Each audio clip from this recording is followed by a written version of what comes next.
सलाम आदाब दोस्तों, कैसे आप? मसीह में मैं आपका खादिम हाजिर खिदमत हूँ। क्या आप जानते हैं कि पेंटिकॉस्टल मूवमेंट कब दुनिया में आई? पेंटिकोस्ट के बाद पेंटिकॉस्टल जो चर्च था वो सिर्फ और सिर्फ दूसरी, तीसरी, चौथी सदी तक कायम था। उसके बाद दीगर जमातों ने, अगर मैं नाम लूंगा तो वो बहुत बड़ा बवाल हो जाएगा, उन्होंने जगह ले ली।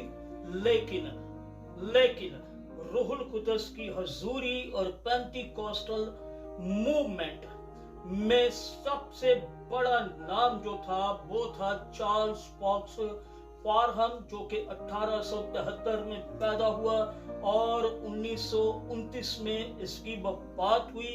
और गाना में बहुत बड़ा रिवाइवलिस्ट था। ये शख्स 1904 में पहला बंदा था जो रूहुल कुदस की तहरीक लेकर आया। गैर जुबानों का तर्जुमा और उसकी सारी नेमतों का असर।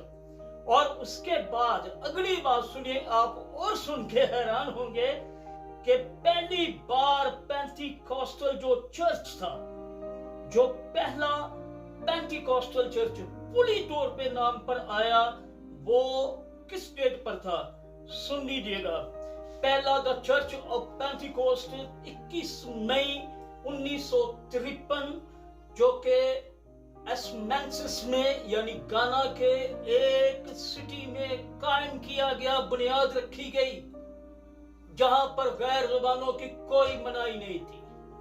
अब आप सोचेंगे कि पहली सदी में खुदा यीशु मसीह के बाद, सौद फरमाने के बाद रूहुल कुदस नाज़िल हुआ 120 की जमात पर। तब से लेकर 1953 या 1904 तक क्या हुआ, ये एक बहुत बड़ी कहानी है। उसके लिए आपको रुकना पड़ेगा, इसलिए ये पार्ट 1 है, Pentecostal movement, in which year the Pentecostal movement came again in the world, या establishing the world।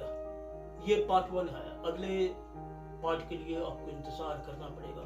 बड़ी दिल खराश और दिलगीर यादें हैं, सुनिएगा, इंतजार कीजिएगा। Stay with Shadat. God bless you all.